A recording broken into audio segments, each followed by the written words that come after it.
Oi, pessoal, tudo bem com vocês?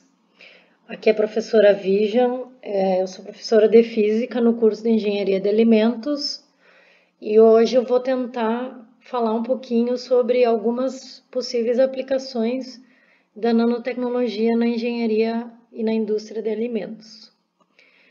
Então, para começar, contextualizando, o nosso tema, o que é a nanotecnologia para quem nunca ouviu falar? Então, a nanotecnologia é a capacidade de manipulação de átomos e moléculas com o objetivo de eu criar novos materiais com novas propriedades. Tá? Então, essas novas propriedades são propriedades diferentes dos nanomateriais em relação ao seu correspondente macroscópico. Tá? Então, esses nanomateriais têm possíveis aplicações em sistemas físicos, químicos, biológicos, entre outros, em escalas que vai desde um átomo individual até uma molécula de mais ou menos 100 nanômetros. Tá? Então, até 100 nanômetros a gente considera que está dentro da escala trabalhada na nanotecnologia e a gente integra esses materiais com essas dimensões em estruturas ou sistemas mais complexos. Então, a nanociência, que é quem estuda a nanotecnologia, é uma tecnologia multidisciplinar. Então, por exemplo, eu sou formada em física, eu fiz o meu mestrado e doutorado trabalhando com nanotubos de carbono, interagindo quimicamente com outras substâncias, moléculas de vitaminas, para aplicação em entrega de fármacos. Então, dificilmente, e eu fazia simulação computacional. Então, é difícil tu trabalhar com uma área isolada. Existe esse caráter multidisciplinar da nanociência. Tá? Eu sempre vou ter alguma interação para outro tipo de aplicação. Então, vou ter mais de uma área do conhecimento envolvidos aí no meu estudo. Mas o que é essa escala nano, né? O que é o nano da nanotecnologia? Então, o nano, na verdade, é um prefixo, né? A gente tem, por exemplo, quilômetro, milímetro, né? Mili, quilo, micro, são prefixos, nano também é um prefixo, e o nano vale 1 metro dividido por 1 bilhão. Então, se eu dividir 1 metro em 1 bilhão de partes, eu vou ter 1 vezes 10 na menos 9 metros, que é o equivalente a 1 nanômetro. Tá? Esse tamanho é 100 mil vezes menor do que o diâmetro de um fio de cabelo. Então, como eu falei, a nanotecnologia trabalha com materiais que vão na escala até de 100 nanômetros. Então, eu trabalho desde um átomo individual até mais ou menos o tamanho de um vírus, que é uma coisa que se tem falado bastante atualmente. Né? Então, só para ter uma ideia aqui das ordens de grandezas, o nosso corpo, né, o corpo humano está na ordem de 1 metro, né, 10 na 0 é 1 metro, né? Em geral, as pessoas têm de 1 a 2, 1 até pouco menos que 2 metros, né? E aí se eu for reduzindo a escala, ó, essa escala aqui, cada marcação aqui é dividido por 10. Então, ó, na escala do centímetro, que é 10 na menos 2 metros, eu tenho um ovo de galinha. Na escala do milímetro, que é 10 na menos 3 metros, eu tenho a cabeça de um alfinete. Se eu for para a escala microscópica, eu estou no tamanho das bactérias. E se eu reduzir até a escala nanoscópica, na ordem de 10 a menos 9 metros, eu tenho alguns materiais bastante conhecidos na nanotecnologia, como, por exemplo, nanotubos de carbono, fulereno, grafeno, que são todos materiais de carbono, e o átomo, que é o menor constituinte da matéria. As distâncias interatômicas são da ordem de angstrom, que é 10 na menos 10 metros, ou seja, 0,1 nanômetro. Isso é a menor estrutura que eu posso ter. Né? Menor do que isso, só as partículas subatômicas. Então, a nanotecnologia Se vocês olharem aqui, ó, nessa classificação aqui dos modelos físicos, as coisas na escala nano não são mais regidas pelo mesmo modelo físico que as coisas na escala macro. Né? Em coisas macroscópicas, quem domina é a física clássica, a mecânica clássica. Quando eu entro lá no nível atômico, quem domina é a famosa mecânica quântica. Então, eu tenho outros fenômenos. Então, a nanotecnologia, ela promete que a gente tenha coisas muito pequenas, né? Vocês tiveram uma noção ali do tamanho da escala. E essas coisas pequenas vão ter propriedades, por exemplo, de resistência, resistência maior, propriedades elétricas diferenciadas, processos mais eficientes. Eu posso ter um material que era inerte e tornar ele reativo, ou se ele é muito reativo, eu posso estabilizar o material. Então, eu tenho propriedades muito potencializadas. Tá? Mas não é porque eu miniaturizei o material que eu tenho mudanças nas propriedades.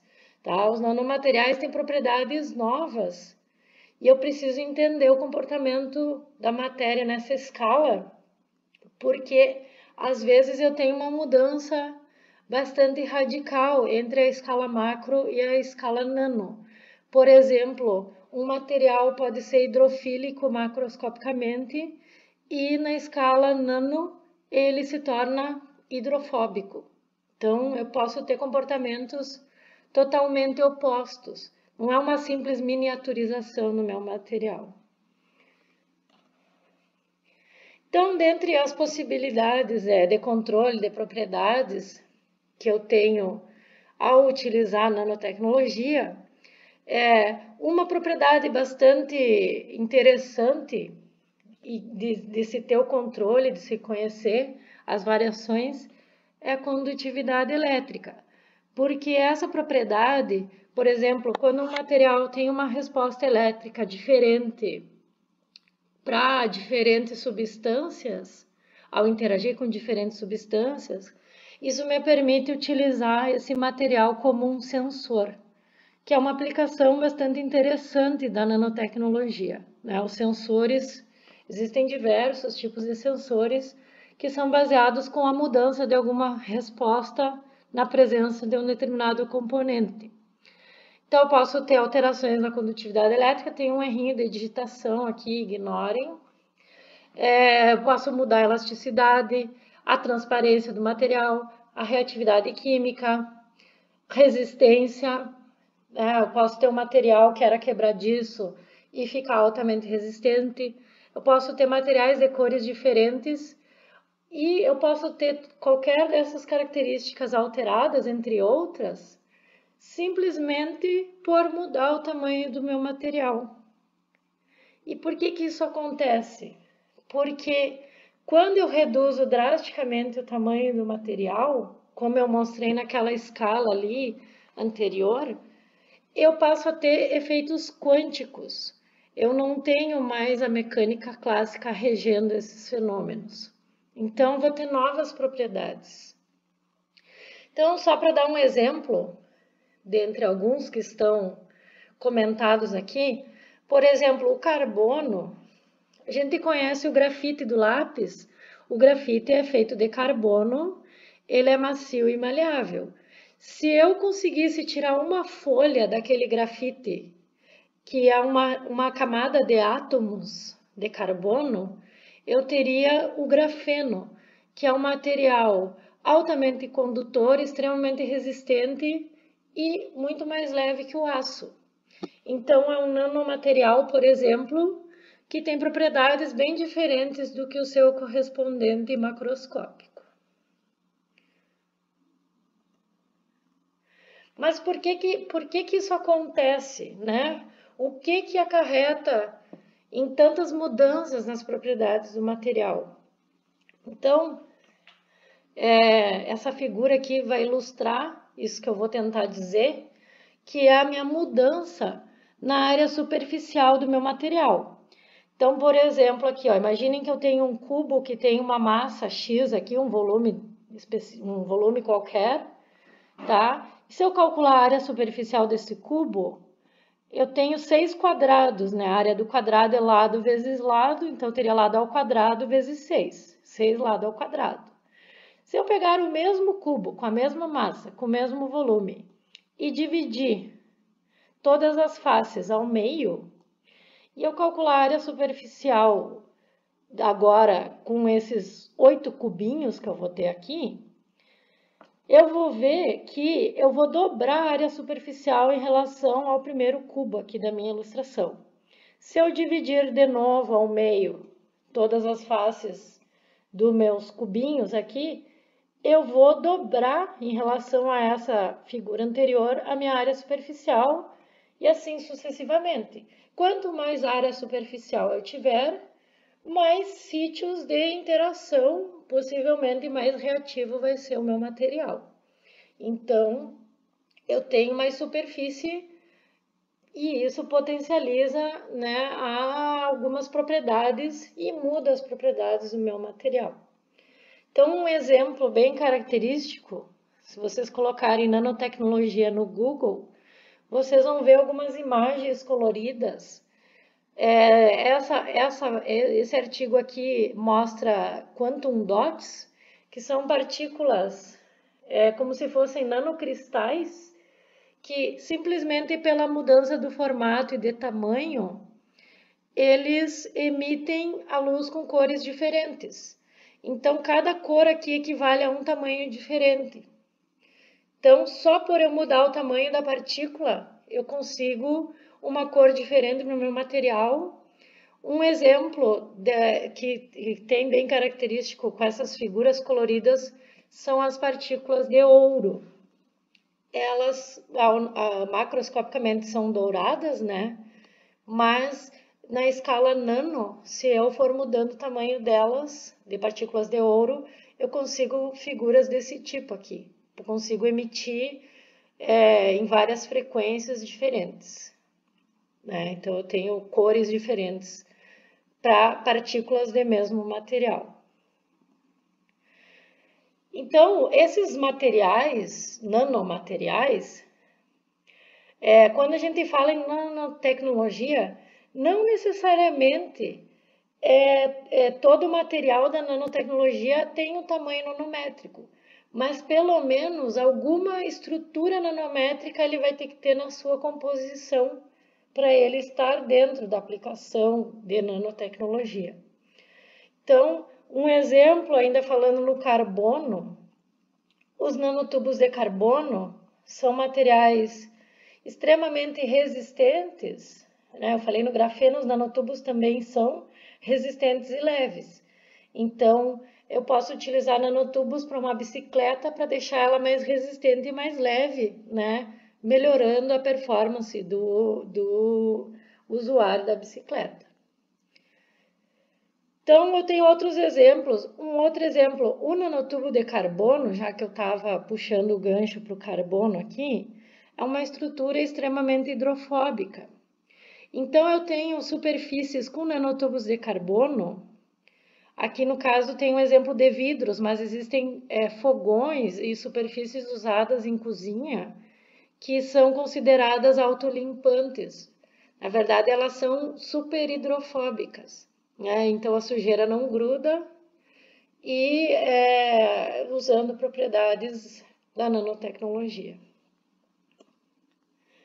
Então, só para constar, esses fenômenos nano, na escala nano, na verdade, não são apenas tecnológicos, eles existem na natureza também.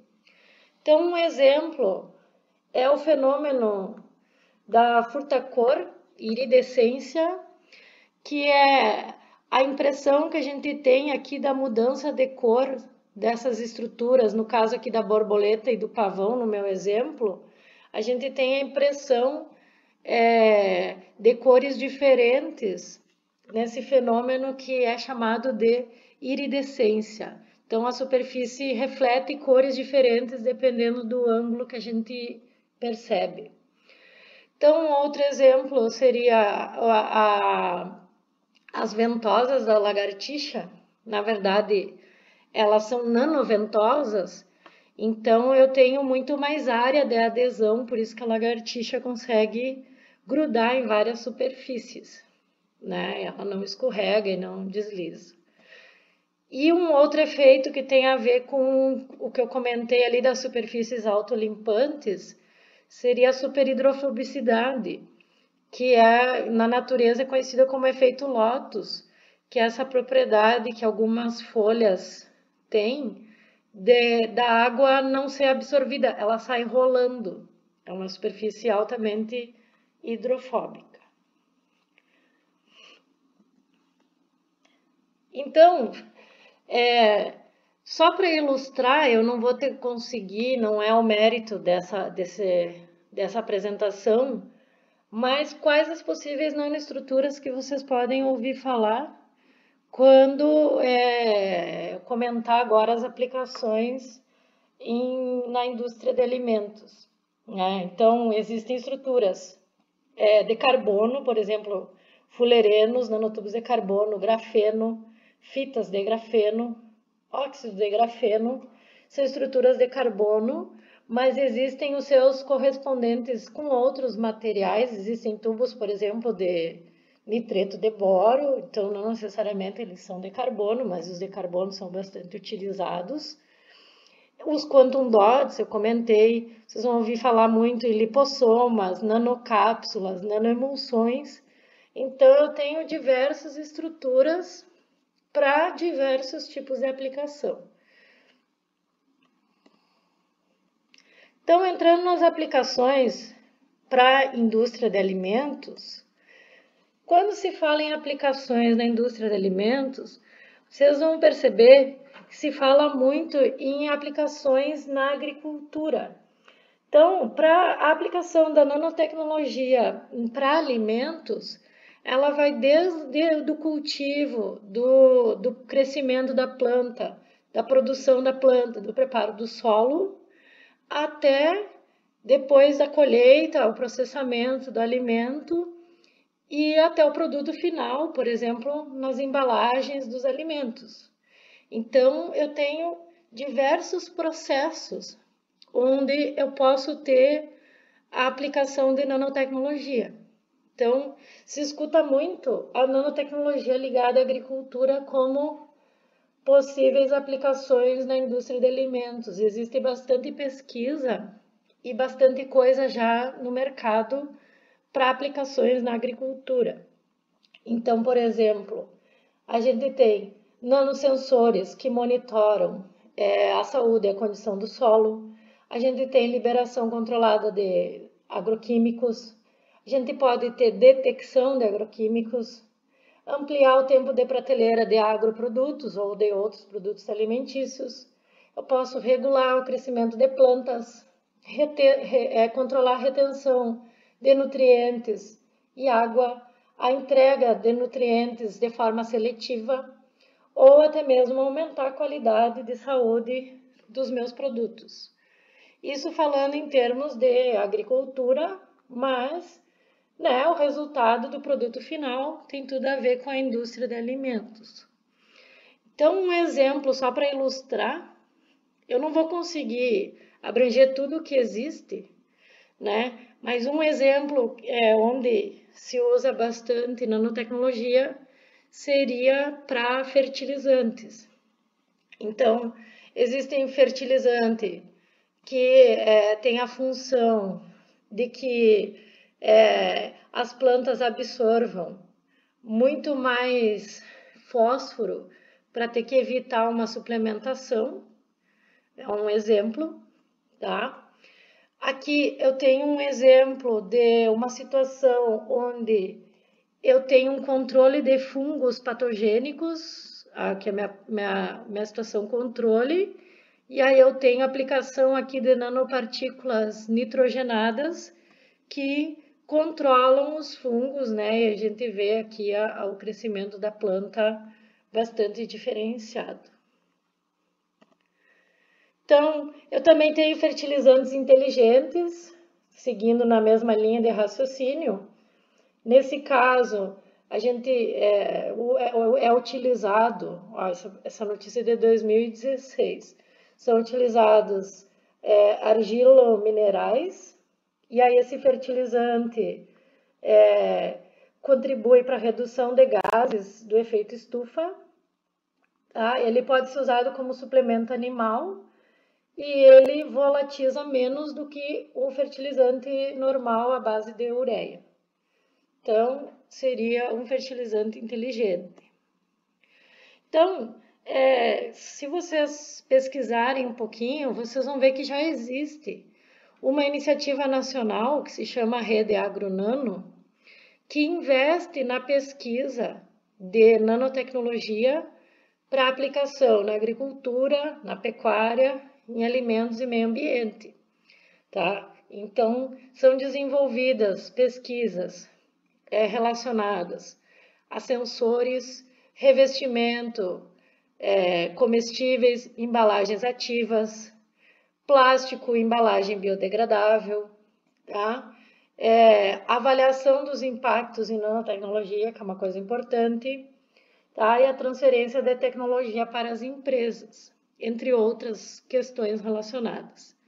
Então, já existe uma iniciativa nacional e existem indústrias que realizam pesquisas e já desenvolvem materiais e desenvolvem a pesquisa junto com universidades ou participam dessa rede AgroNano. Então, por exemplo, aqui só um exemplo de uma empresa, né, a Nanox, que produz embalagens com propriedades de barreira diferenciadas, tá? Mas a gente tem aqui alguns outros exemplos. Eu não vou ter tempo, então não vou citar um por um, posso disponibilizar depois. Então, um exemplo de aplicação também, agora não necessariamente na agricultura, né? Mas é uma possibilidade aqui para durar mais tempo uma fruta, né? Preservar a qualidade de frutas, é uma pesquisa desenvolvida na Unicamp, ó, isso aqui é de 2013, onde a minha fruta é imersa aqui numa solução com nanopartículas de prata. A prata é muito utilizada como agente antimicrobiano, tá? Então eu mergulho a minha fruta nessa solução aqui com nanopartícula de prata, e aí a gente coloca a fruta para secar, e aí se forma uma película protetora que não deixa a fruta escurecer, liberta ela, digamos assim, da ação de micro-organismos. Então a minha fruta vai durar mais dias, vai durar mais tempo, e aí eu consigo, depois que eu quiser, quando eu quiser ingerir essa fruta, eu lavo e removo com água toda a película com nanopartícula de prata, e aí o meu alimento está pronto para consumir e conservado por mais tempo. Então, um outro revestimento, digamos assim, para frutas, seria a nanoemulsão de cera de carnaúba, tá? Ela é utilizada em experimentos com mamão, laranja, tangerina e tomate, e ela parece ser uma boa ferramenta e funciona como uma boa barreira contra a perda de umidade, troca de gases e ação microbiana. Então, tem mais ou menos a mesma propriedade das nanopartículas de prata do exemplo anterior, mas o material base aqui é diferente. Uma outra aplicação bastante interessante, que é com a propriedade de sensor, que eu tinha comentado antes, seria a língua eletrônica. Tá? Essa língua eletrônica já foi patenteada pela Embrapa e foi adotada pela Associação Brasileira de Indústrias do Café como provador oficial. Então, essa língua eletrônica utiliza polímeros, quitosanas, nanopartículas ou outros materiais naturais, né? Em geral são nanoestruturas, que têm a propriedade de sensor. Então, esse sensor verifica a qualidade de água, presença de contaminantes, presença de metais pesados. Ele avalia isso com rapidez, com precisão, de forma simples. Esse sensor consegue diferenciar os padrões de paladar doce, salgado, azedo e amargo, até para limites abaixo da detecção do ser humano. Então, ele seria mais preciso. E ele consegue diferenciar, inclusive, bebidas que têm o mesmo paladar, por exemplo, vinhos diferentes ou chás diferentes. Então, ele é um sensor bem apurado. Então, ele vem até a substituir os degustadores humanos, né? Então, ele já tem uma aplicação industrial. Uma outra tecnologia que é do mesmo estilo de sensor seria o nariz eletrônico. O nariz eletrônico é feito com um sensor de óxidos metálicos. Em geral, existem mais de um, tá? Mas em geral eles são feitos com óxidos metálicos. Existem mais de uma língua eletrônica também, hoje em dia. Tá? Mas o nariz eletrônico, então, ele é um sensor de odor. E esse odor permite avaliar a qualidade da produção do alimento, o controle de cozimento, se o alimento está fresco, o processo de fermentação, né? Posso avaliar a qualidade de queijo, classificar o uísque. Então, tem uma série de aplicações aí, autenticidade, por exemplo, do queijo parmesão. Então, tem uma série de aplicações que são relacionadas ao odor, né? E aí as reações químicas que vão acontecer no meu alimento e o que vai ser liberado aí para o meu sensor perceber. Uma outra aplicação seriam filmes comestíveis, tá?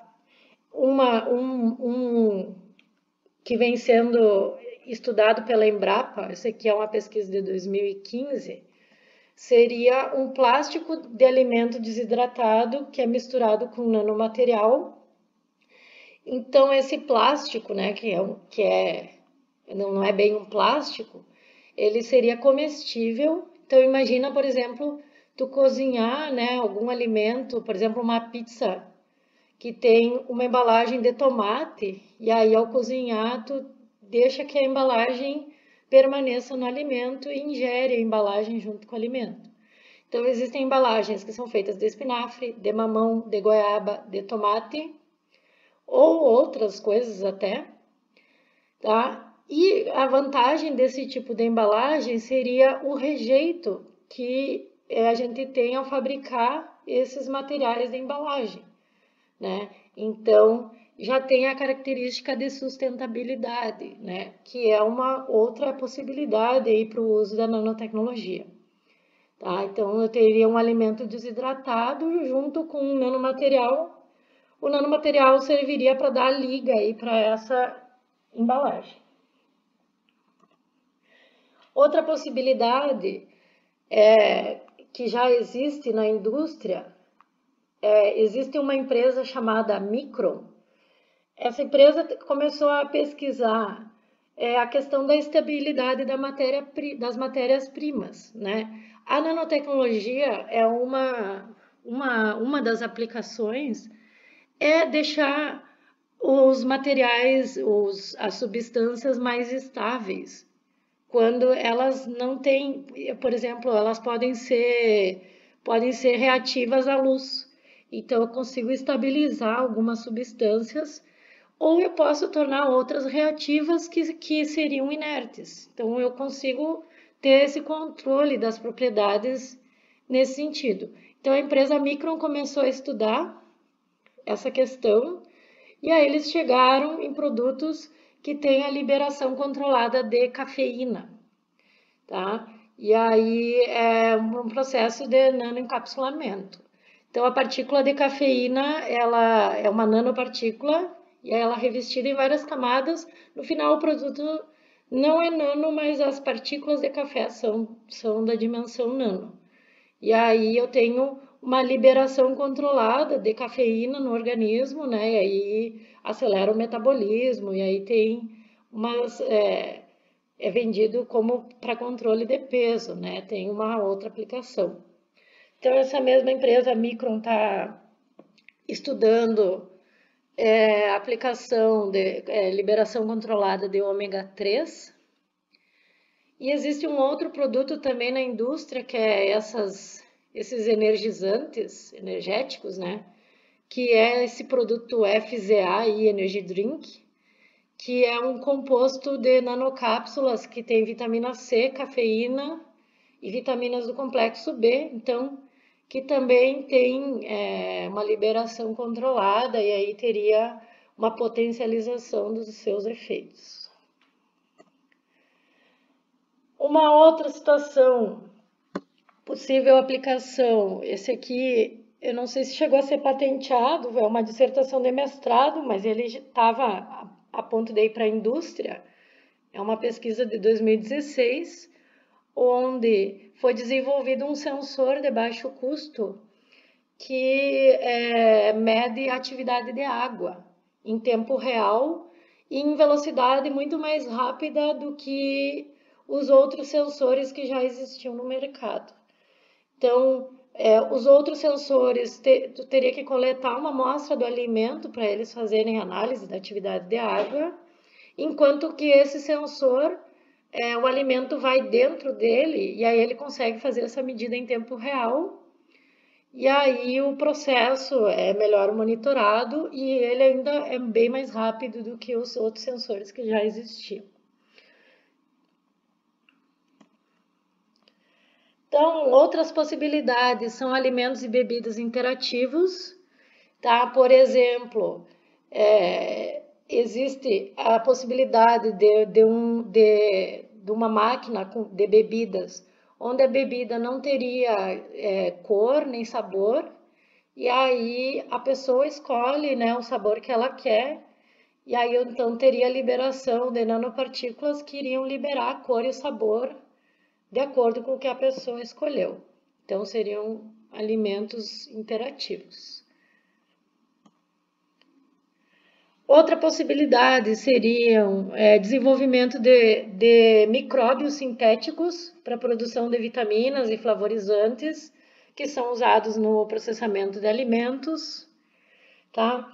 Eu tenho aplicações em tampas de embalagens, em garrafas térmicas, aplicação de radiação ultravioleta para aumentar a validade de produtos, a película comestível eu já comentei. E eu tenho algumas possibilidades de aplicação que não necessariamente em alimentos, mas em coisas que estão relacionadas aos alimentos. Como, por exemplo, utilizar nanomateriais em utensílios de cozinha, equipamentos, como, por exemplo, eu tinha comentado lá do fogão autolimpante. Então, eu posso ter superfícies, panelas, né, vidros antiaderentes, né, ou autolimpantes, utilizando propriedades de hidrofobicidade de alguns materiais, tá? Uma outra possibilidade de aplicação seria utilizar nanomateriais como filtro, tá? Eu posso, então, utilizar nanomateriais para remoção de poluentes, por exemplo, para tratar a água que vai ser utilizada aí em algum processo, né, que tenha relação aí com a indústria de alimentos. Então, eu tenho várias possibilidades de aplicação. Por exemplo, existem etiquetas de embalagem que mudam de cor quando tiver o alimento estragado, né, que são a base de nanopartículas. Eu tenho embalagens que liberam o material para conservar o meu alimento quando ele estiver estragando. Então, eu tenho várias possibilidades de aplicação dos nanomateriais, das nanoestruturas na indústria de alimentos. Por uma questão de tempo, eu não vou conseguir abranger todos os exemplos que existem aqui. Mas eu acho que eu dei uma boa noção aí de algumas possibilidades. Então, a grande questão que fica para eu terminar minha apresentação será que é tudo vantagem, né? A nanotecnologia vende tantas propriedades mais modernas e vantajosas. Será que tudo é vantagem, né? Tirando o custo, que é uma questão, né? E incentivo para a pesquisa, quais são os outros problemas e desafios que a gente tem para a utilização da nanotecnologia? Então, uma questão muito importante é a possibilidade da penetração das nanoestruturas no organismo humano. Então, eu tenho três possibilidades para uma nanoestrutura penetrar no organismo. Uma possibilidade é por inalação, né? A pessoa respira, aspira uma nanoestrutura. E será que não seria um problema se ela grudar nos meus alvéolos pulmonares? Por exemplo, quem trabalha na indústria e inalar acidentalmente uma nanopartícula, será que não tem problema isso? Né? Ou aí os alimentos, os nanoalimentos que a gente está comentando são ingeridos. Será que não existe nenhum problema, já que as nanopartículas têm propriedades diferentes em relação às macro, né? Elas conseguem penetrar a corrente sanguínea, elas conseguem penetrar poros da pele. Inclusive, elas são utilizadas, né, para minha terceira possibilidade aqui, na indústria de cosméticos, porque elas penetram as camadas mais profundas da pele por causa do tamanho delas. Elas conseguem passar poros que outras partículas não conseguiam. Mas será que é uma vantagem as minhas nanopartículas caírem na corrente sanguínea, por exemplo? Né? Então, existem questões aí que não estão totalmente estabelecidas.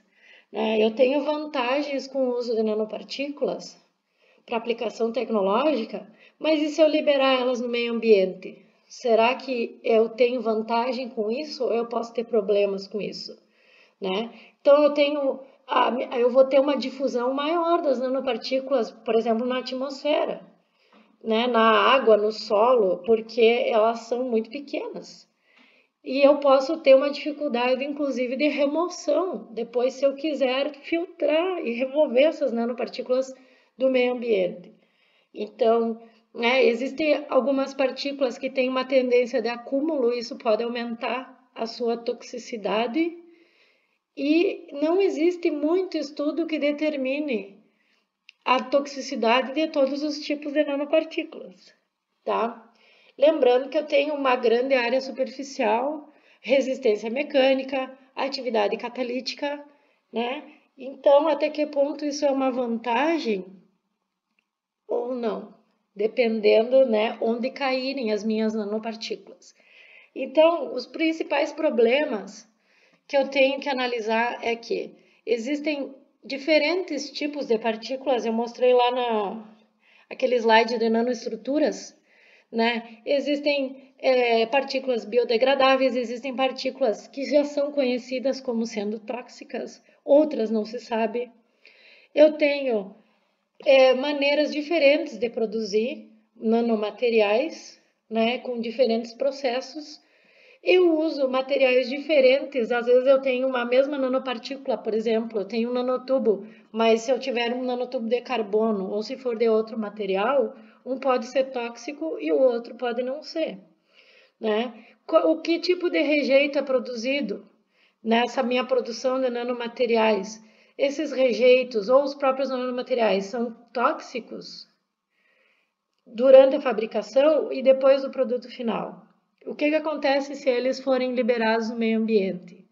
Então, tem uma série de fatores. Por exemplo, o nanotubo de carbono, ele é sabido que ele apresenta uma certa toxicidade, mas quando ele é funcionalizado, ou seja, quando ele tem alguma alteração na estrutura dele, ele se apresenta, às vezes, biocompatível. Então, existe uma infinidade de possibilidades que não foram todas contempladas para determinar a toxicidade de todos os materiais, os nanomateriais. Então, não existe uma regulamentação específica. As agências governamentais tentam estudar, mas ainda não foi regulamentado especificamente o uso de cada nanomaterial, cada aplicação mais específica. Então, só para mostrar um exemplo aqui, eu tenho 3, né? Mas eu só vou comentar um por causa do tempo.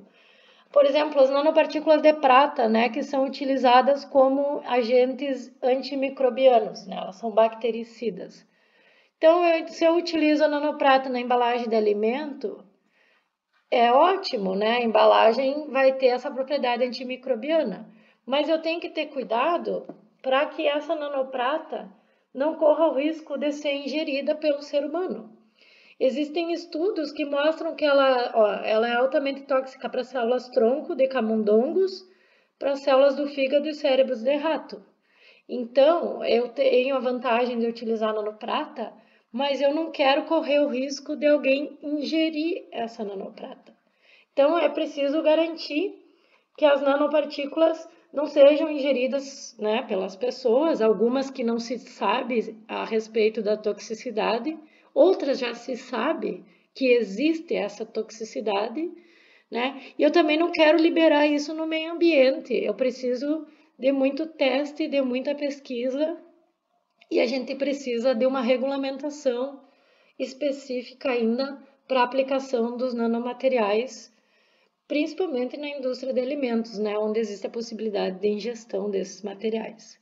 Então, as empresas que produzem garantem, as empresas, pelo menos que eu pesquisei, garantem que o uso dos nanomateriais na indústria de alimentos é seguro, tá? Só que, na verdade, não existe exatamente uma regulamentação específica, né? Mas elas garantem que fizeram os testes e que está tudo certo. Então, só para constar aqui algumas referências, existem algumas cartilhas que são disponibilizadas pelo governo, estão disponíveis na internet, que resumem algumas aplicações da nanotecnologia, né, principalmente essa parte do agronegócio, né, que eu comentei ali, a parte da agricultura. E existem artigos que são bem específicos de review aí de aplicações de nanotecnologia na indústria de alimentos. Então, né, se a gente quiser ter um panorama geral, existem vários artigos. E aí, se a gente quiser estudar uma aplicação específica, que eu não consegui aqui me aprofundar, né, teria que pegar um artigo para cada possibilidade de aplicação, ou patente, né, ou enfim, os documentos relacionados. Então, eu agradeço a atenção e fico à disposição.